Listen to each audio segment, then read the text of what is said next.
Muchísimas gracias, Moni, por la invitación. Muchísimas gracias a ustedes por estar esta tarde aquí con nosotros.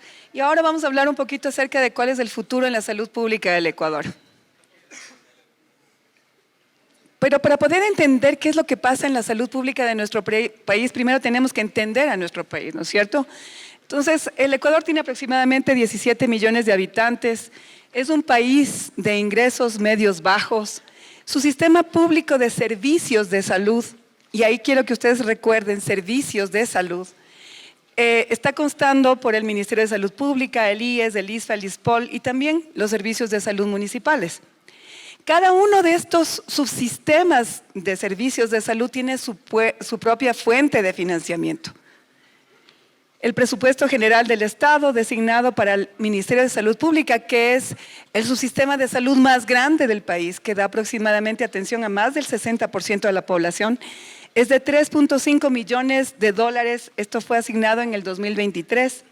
Y aproximadamente 50% del gasto permanente, que ya vamos a ver un cuadrito más adelante, se gasta en remuneraciones de talento humano.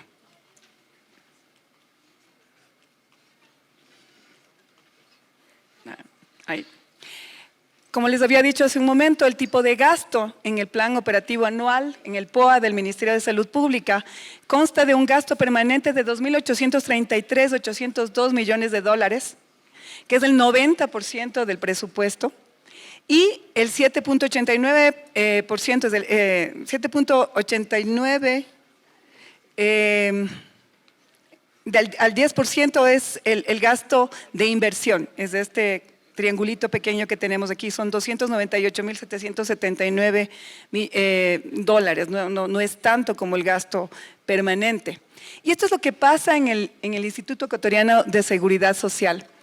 Tenemos un presupuesto de 1.914 millones de dólares, de las cuales en las unidades de salud, como decía Rodrigo hace un rato, el 70%, 1.333 millones de dólares van a esas unidades de salud, a los hospitales, dispensarios médicos, de las cuales 740 millones se van también en talento humano, muchos de ellos administrativos, no necesariamente personal de salud. Y en prestadores externos y subsidios se ve el 30% del presupuesto total, esto es 581 millones de dólares. ¿Pero qué es un sistema de salud? Ustedes dirán, ¿un sistema de salud está formado por el Ministerio de Salud Pública, el IES, el ISFA, el ISPOL? No. Un sistema de salud son los esfuerzos que hacemos la sociedad para dar una mejor calidad de salud a toda la ciudadanía. Es decir, un sistema de salud no solamente está formado por los subsistemas de atención de salud, sino también por la Cruz Roja Ecuatoriana, está formada por el INSPI, por el CERCOP, está formada también por el Ministerio de Finanzas, por también los bomberos, los municipios, es decir, todos los que trabajamos para brindar una mejor salud a los ciudadanos ecuatorianos. Y esto está exactamente definido por el Banco Mundial y también por las organizaciones internacionales como es la Organización Mundial de la Salud y como USAID. Entonces, como dice aquí, está compuesto por todas las organizaciones, personas, acciones cuyo fin primordial es mejorar la calidad de salud de la ciudadanía. ¿Y qué es lo que nosotros tenemos que hacer para poder fortalecer nuestro sistema de salud, para buscar la universalidad de la atención de la salud? ¿Qué significa una universalidad? Que todos los ciudadanos de un país tenemos derecho a recibir atención de salud. Eso es una atención universal de salud. Y para eso, para tener una cobertura universal, pues tenemos que fortalecer nuestros sistemas de salud. ¿Cuáles son los mayores determinantes para que un sistema de salud funcione o no funcione? Primero, el financiamiento. Como ustedes ven, si es que no existe dinero, pues no podemos mantener un sistema de salud de manera adecuada. Provisión de los servicios de salud. Existe una inequidad muchas veces en la salud. Nosotros aquí en las zonas, en las ciudades grandes sobre todo, tenemos hospitales de tercero, de segundo nivel, tenemos dispensarios médicos, tenemos centros de salud que nos dan atención primaria. Pero ¿qué pasa en las zonas rurales? ¿Estamos siendo eficientes en nuestra provisión de servicios de salud? ¿Estamos haciendo la suficiente prevención para evitar que esos servicios de salud se encarezcan? ¿Qué pasa con la administración? La administración actualmente está enfocada a dar servicios de salud, es decir, curar enfermedades, comprar medicamentos, adquirir dispositivos médicos, adquirir insumos médicos. Todo esto cuesta un dineral. ¿Qué pasa si nosotros prevenimos? Si esta administración, en lugar de ser curativa, se vuelve preventiva.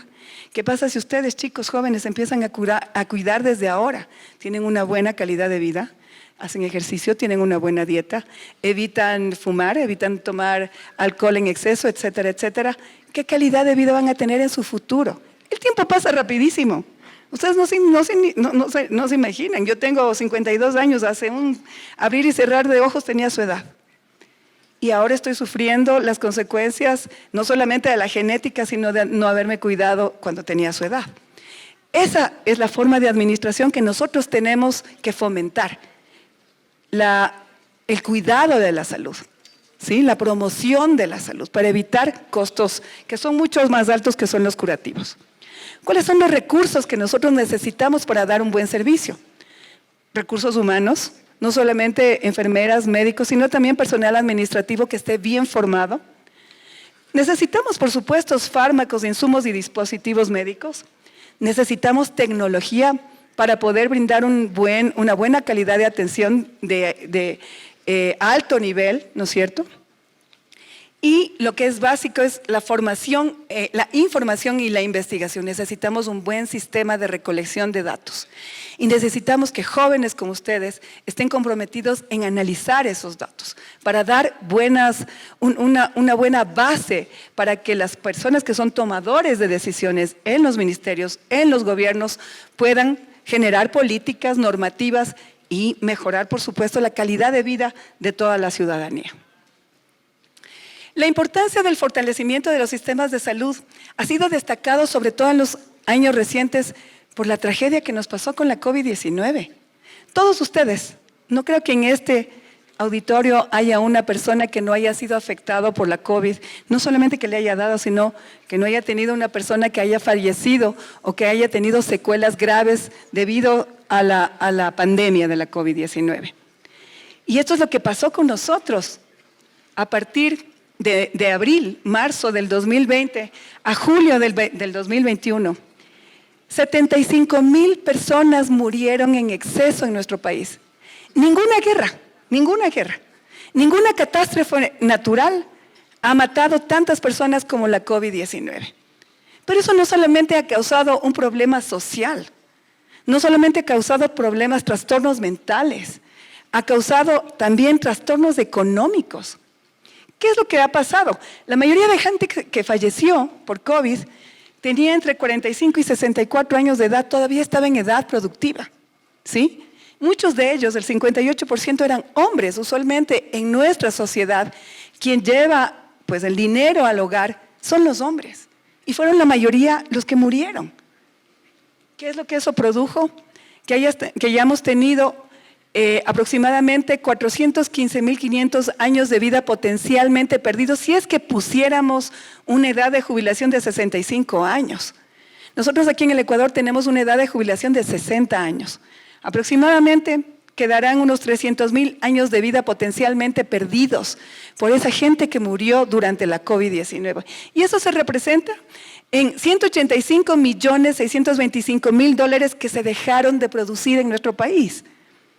Entonces eso ha afectado económicamente, por supuesto que ha afectado a nuestro país. Y ese es un reto que nosotros lo hemos tenido que llevar, pero también el próximo gobierno va a tener que llevarlo. ¿Qué es lo que pasa cuando la gente deja de trabajar porque hubieron confinamientos y hubieran cuarentenas a nivel nacional? Ustedes se acuerdan, ¿no? Que hubo cuarentenas. Estuvimos un montón de tiempo con los locales cerrados, con los restaurantes cerrados, los centros comerciales cerrados, todo estaba cerrado. Eso causó que haya muchos despidos, que mucha gente haya dejado de tener afiliación al Seguro Social. Y eso se puede reflejar en estos números. En junio del 2019, el empleo registrado, o sea, las personas que estaban registradas como empleadas con aportes al IES eran de 3.322.190, con una variación mensual de menos 0.31, o sea, no había mucha variación entre mes y mes, y una variación anual de 0.54%. ¿Qué pasó con la pandemia? En junio del 2020, un año después, apenas 4 meses después del inicio de la pandemia, el empleo registrado bajó casi 200.000 personas. En ese corto periodo de tiempo, casi 200.000 personas dejaron de estar aportando al IES. Hubo una variación mensual de menos 1.28% y una variación anual que casi llegaba al 8%. Entonces, imagínense cómo se afectó también los ingresos del IES y además de eso, la sobrecarga que hubo en el sistema de salud, en el que todas las unidades de cuidados intensivos estaban completamente colapsadas por pacientes COVID. ¿Saben cuánto cuesta un día de atención en una unidad de cuidados intensivos por paciente? $5,000. Multipliquen eso por la cantidad de pacientes que estaban siendo atendidos en todo el sistema de salud, no solamente en el IES. Eso es lo que le costó a nuestro país dar atención a la COVID.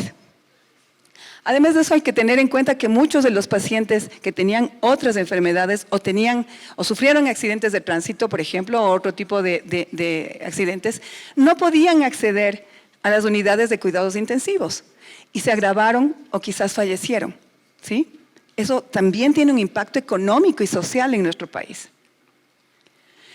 Y es importante que también las personas que lleguen al nuevo gobierno tengan un perfil epidemiológico de nuestro país, para que sepan hacia dónde tienen que orientar sus recursos. Como se había mencionado hace un tiempo, nosotros durante nuestra colaboración en el Ministerio de Salud Pública desarrollamos el Plan Decenal de Salud. El Plan Decenal de Salud es un plan estratégico que tiene indicadores estadísticos. Ustedes van a poder analizar las estadísticas que ha recolectado, por ejemplo, el INEC, y poder determinar cómo van los esfuerzos para alcanzar esas metas que nos hemos puesto en el Plan Decenal de Salud. Y ese Plan Decenal de Salud se basó en este marco epidemiológico. ¿Cuáles son las principales enfermedades que matan a los ecuatorianos o que los discapacitan o que tienen un impacto económico importante en el país? Y como ustedes pueden ver, nosotros nos asemejamos mucho a los países desarrollados en cuanto al perfil epidemiológico. Tenemos enfermedades cardíacas isquémicas que matan a los ecuatorianos, diabetes mellitus, eventos cerebrovasculares. Los hombres ecuatorianos fallecen más por influenza o por neumonía, las mujeres ecuatorianas morimos más por hipertensión arterial, accidentes de tránsito, cirrosis, enfermedades renales, EPOC y condiciones neonatales. Si ustedes analizan este perfil epidemiológico, ustedes se van a dar cuenta que la mayoría de estas enfermedades se pueden prevenir, mejorando el estilo de vida de las personas, manteniendo un buen peso, haciendo ejercicio, comiendo adecuadamente, durmiendo bien, evitando el cigarrillo, evitando el consumo excesivo de alcohol, las drogas, etc. Es decir, mucho de la carga económica producida por enfermedades en nuestra sociedad se puede evitar en lugar de curar. ¿Qué es lo que pasa con una? Les voy a poner solamente un ejemplo. ¿Qué es lo que pasa económicamente? ¿Cuál es el impacto económico de una insuficiencia renal crónica, que es una enfermedad bien frecuente aquí en el Ecuador? Actualmente tenemos 20,000 pacientes de insuficientes renales en todo el sistema de salud ecuatoriano, en la EREPIS, en el sistema público de salud. El costo mensual es de $1,500 aproximadamente por diálisis mensuales a un paciente. Multipliquen 20,000 por 1,500 y van a ver cuánto es lo que nosotros estamos generando de deuda, porque como no tenemos la capacidad en el sistema público para atender a todos estos pacientes de insuficientes renales, tenemos que derivar y se deben obviamente a los proveedores privados. Cada mes 200 ecuatorianos se vuelven insuficientes renales y necesitan hemodiálisis. La insuficiencia renal se puede prevenir y se puede evitar todos estos gastos. Obviamente, si una persona ya es insuficiente renal, se tiene que curar, se tiene que tratar, pero se puede evitar. Cada año hay un incremento en el gasto de 3.6 millones de dólares por tratamientos de hemodiálisis. Solo estamos hablando de una enfermedad. Sin contar con el impacto económico generado por las muertes prematuras y las discapacidades. Todo esto impacta la economía de nuestro país. Las muertes prematuras, la discapacidad, la disminución en la capacidad productiva, la afectación en los ingresos económicos familiares, la disminución también de la capacidad adquisitiva. ¿Y qué son los retos para un futuro, para mejorar el sistema de salud en el Ecuador? Primero, recolectar datos. Es importantísimo, nosotros no tenemos suficientes datos, no tenemos datos de calidad. El sistema de salud se maneja prácticamente a ciegas. El sistema de salud público del Ministerio de Salud Pública sobre todo. Tenemos 10 tipos de historias clínicas electrónicas que entre ellas no se comunican. ¿Cómo puedo yo sacar una base de datos para hacer un análisis estadístico de cuáles son mis prioridades y hacia dónde tengo que ir? No tengo datos. Hay que fortalecer definitivamente la calidad del dato en el Ecuador. La equidad. Tenemos que mejorar, obviamente, la atención de salud tanto en las zonas rurales, ¿no es cierto?, de difícil acceso, y en las partes más pobres de nuestro país, en las cuales las personas tienen que caminar muchísimas horas para poder ser atendidas médicamente.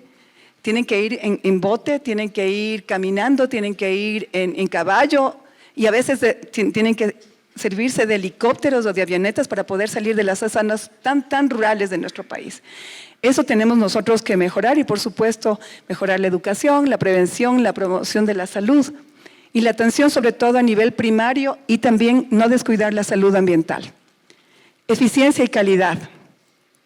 Tenemos que seguir haciendo vigilancia epidemiológica, no solamente de las enfermedades infectocontagiosas, también de aquellas crónicas no transmisibles. Tenemos que hacer diagnósticos rápidos y tratamientos tempranos para evitar que las personas se compliquen y lleguen a necesitar tratamientos tan caros como el que analizamos hace un momento. La sostenibilidad económica. Este es un gran reto, porque con una economía como la que nos acaba de decir Rodrigo, ¿no es cierto?, explicar, y con lo que yo les estoy explicando acerca de los costos generados en el sistema de salud, ¿cómo sostenemos? ¿Cómo sostenemos un sistema de salud tan caro y ineficiente por falta de datos? Un claro ejemplo es que hay personas, por ejemplo, que se hacen atender en un centro de salud en el ministerio y luego van a un hospital, y en el hospital le repiten los exámenes que le hicieron en el dispensario porque no existe intercomunicación entre las historias clínicas. Se gasta doblemente porque no hay acceso a información. Esta sostenibilidad económica es indispensable para un financiamiento que garantice la sostenibilidad del acceso universal y gratuito del sistema de salud público del Ecuador. ¿Cuál es un ejemplo de que prevenir es lo mejor? El plan de vacunación. Gracias al plan de vacunación evitamos millones de muertes, evitamos colapsar el sistema de salud, evitamos gastar o invertir en el tratamiento en cuidados intensivos tan caros. Además de eso, alcanzamos a la población más lejana. Fue no solamente un esfuerzo y un triunfo del Ministerio de Salud Pública, fue de todos los ecuatorianos, las universidades, las Fuerzas Armadas, los bomberos, la Cruz Roja, las empresas privadas, todos pusimos el hombro para alcanzar esta gran meta, que junto con el plan epidemiológico que implementamos de vigilancia y control focalizado de la pandemia, nos permitió que los ecuatorianos seamos un ejemplo a nivel mundial en salir de la pandemia. Gracias.